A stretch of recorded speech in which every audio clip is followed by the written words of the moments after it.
Richie, Bulletin Brothers, how's everybody doing? Got my shameful plug here for Duncan. Duncan should pay me, but I get him pretty much for nothing anyway. Anyway, Glock marketing sucks. You know I'm a big Glock fanboy. I love Glock. What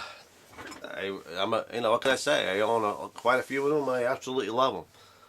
But their marketing, if I was in charge of marketing, Glock would have a lot more features. Or options, let's put it that way.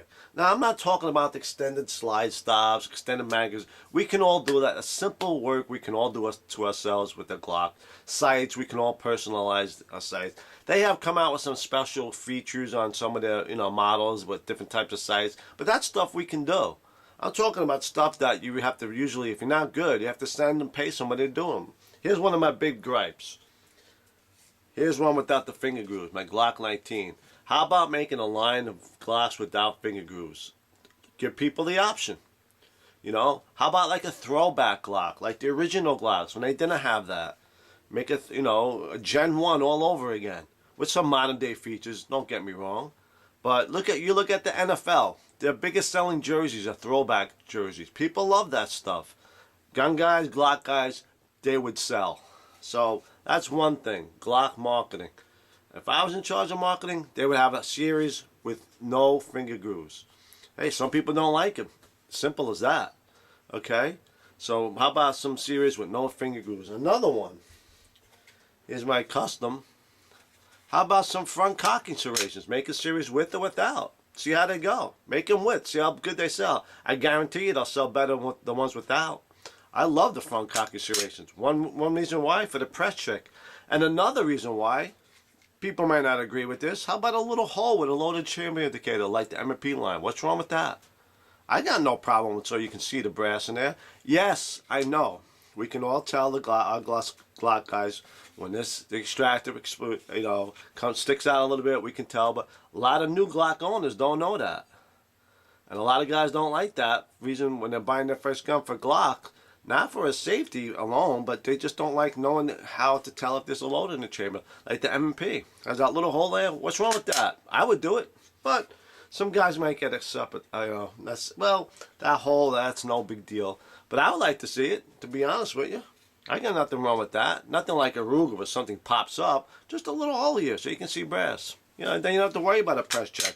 But I like front cocking serrations. I really do. I think that's beneficial, and it looks great too. Okay, all the other stuff, sights, extended control, that's personal. But this Glock can make a ton of money again.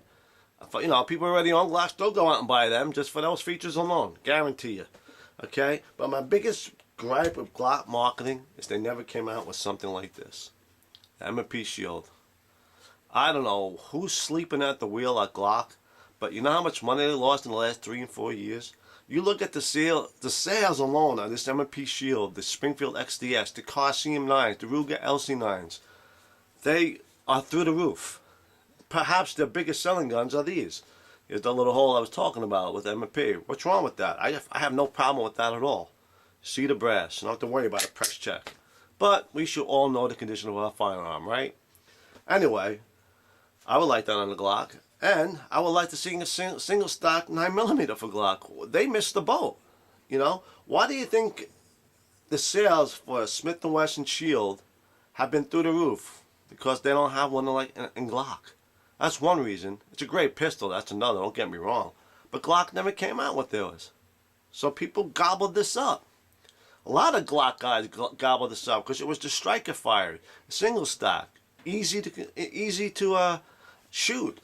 Ergonomics are great on this gun. The ones without the safety now are selling probably better than the ones with the safety. But Glock really messed up when they didn't come out with this. Yeah, the 42 is selling, but can you imagine how much Glock would have made in the last 3-4 years if they had one of these? Yes, guys, I know. When they finally do come out one, it's going to sell. People are going to buy them. I probably will too. But some people won't because they already have something like this. And they're like, I'm happy with the Shield. I'm happy with my XDS. I'm happy with my CM9. I don't need it. Okay? They really missed out the butt on that. And one more thing that Glock really missed out on. Why not come out with a Glock carbine? in 9mm with Glock magazines in 40, whatever caliber, 45. You look at the sales at the sub 2000. You can't find them. They're through the roof. If Glock would ever come out with their own version, that thing would have sold unbelievable. So Glock marketing, I don't know what they're thinking. They came out with the Gen 4, I think, by kind of they had to, because the Smith & Wesson, the M&P line was really taking off, you know. And they had the back straps, were, you know, they tried to come up with that, the recoil spring. In fact, when they first came out with the Gen 4's Glock, there was a hiccup with them, you know.